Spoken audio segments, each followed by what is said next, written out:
Nah, distribusi variabel ini sebenarnya untuk apa? Ini untuk kita bisa memahami data kita, dia cenderung menyebar ke arah mana gitu. Nah, di sini ada 3, jadi ada distribusi numerik, apakah dia normal atau miring, terus ada distribusi kategorik, dominasi kelas, terus ada variance dan sebaran data. Nah, ini tergantung apakah semuanya harus dipakai, enggak juga. Ini tergantung dari datanya. Jadi data apa sih sebenarnya yang mau teman-teman pahami dari datanya, atau mau bagaimana gitu. Misalnya contoh, kalau saya kan ini datanya mengenai ini ya, mengenai jumlah produksi.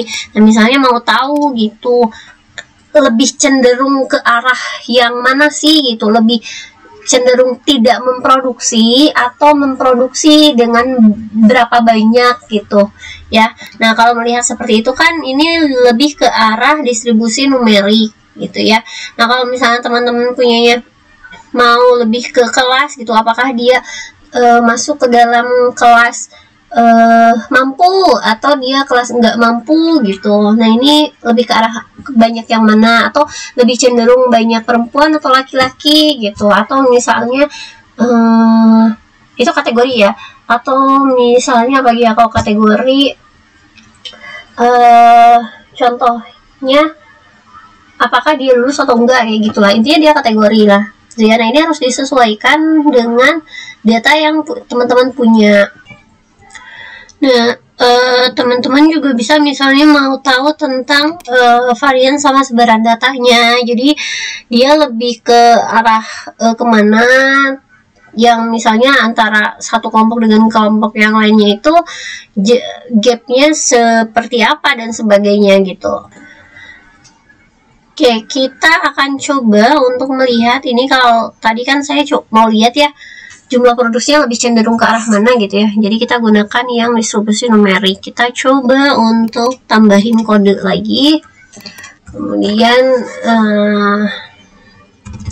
cek distribusi numerik dan sebarannya.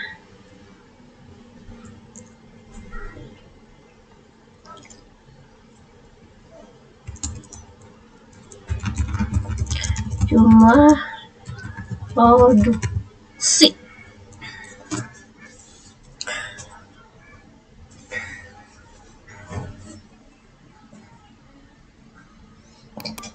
Oke. Nah, ini adalah hasilnya. Oke, kita lihat di sini. Oke, jadi kita sudah punya ya. Kalau kita lihat di sini, kita lihat dulu di sini ya. Oke. Jadi dia akan memvisualisasikan berdasarkan jumlah frekuensi atau jumlah produksinya gitu ya. Nah, kita lihat di bagian sini bahwa kan udah ada nih count dan sebagainya. Ini mah yang tadi ya, yang awal. Nah, ini kita visualisasikan. Nah, ini kita melihat dari segi distribusinya. Nah, kalau kita lihat di sini, ini kan lebih cenderung ke arah sini ya, dimana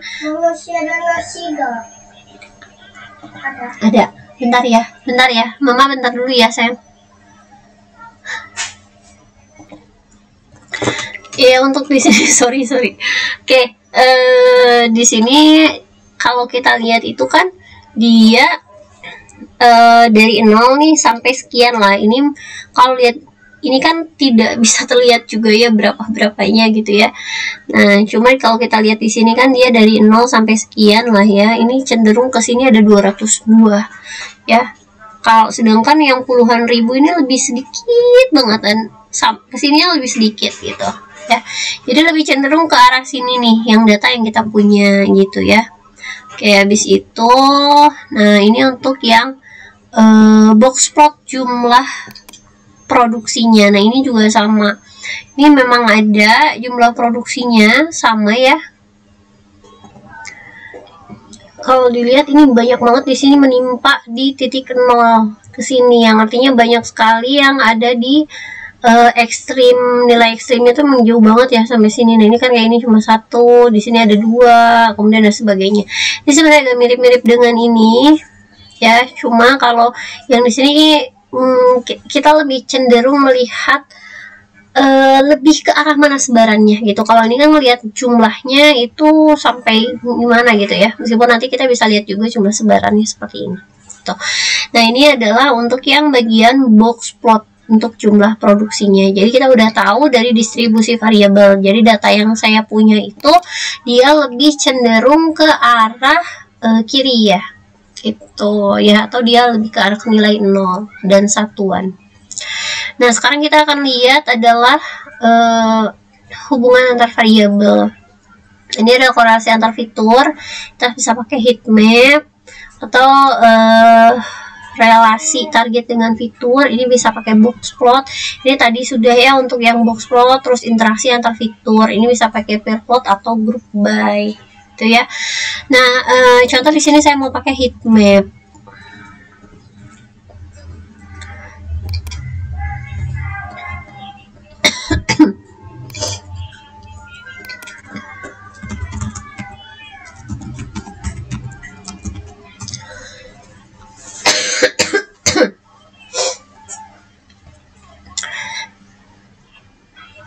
Oke, sambil nunggu ya. Nah, ini kan kita mau lihat nih korelasi antar fiturnya gitu ya. Oke, dijalankan. Nah, ini korelasi antar fiturnya. Wow, kita lihat nih. Nah, semakin merah tuh kan berarti dia cuma ini yang datanya ID-nya ya, dia cuma satu ya. Jadi korelasinya. Aduh, ini kita kecilin dulu dah biar nggak terlalu kelihatan.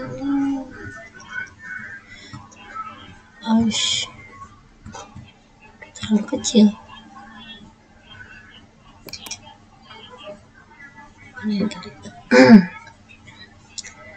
Oke.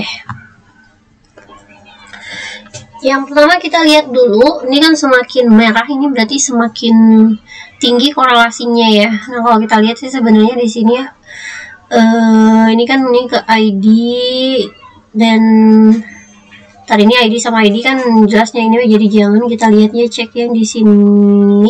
Nah ini nih, ini untuk yang atas dulu. Misalnya untuk ID sama kabupaten kota nggak ada ya. Tapi kalau minus tuh ya dia juga nggak ada, sangat lemah.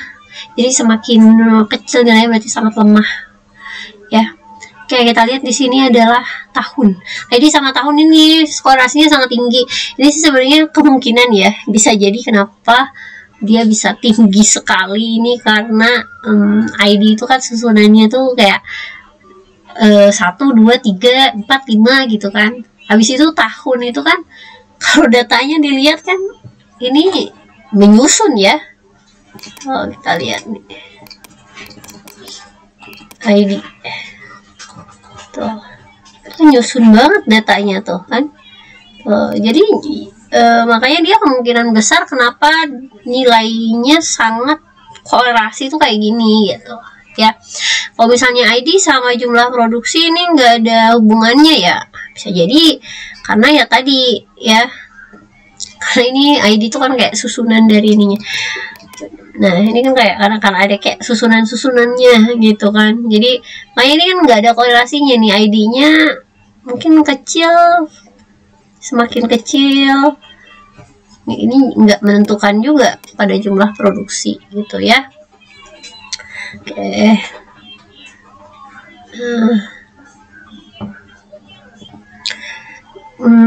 Jadi kalau lihat di sini sih sebenarnya korelasinya pada lemah-lemah ya. Lihatnya, jadi ya kemungkinan datanya ya nggak terlalu ini juga ya, antara satu kabupaten sama dengan kabupaten kayak misalnya kabupaten sama jumlah produksi juga ternyata lumayan lemah ya, min 0,33 gitu. Jadi ya kita juga tidak bisa menyatakan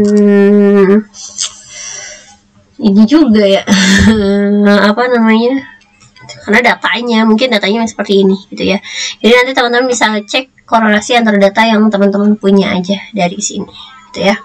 Oke, next adalah ini teman-teman kalau misalnya mau dicek semuanya mangga silahkan ya, it's okay, nggak masalah.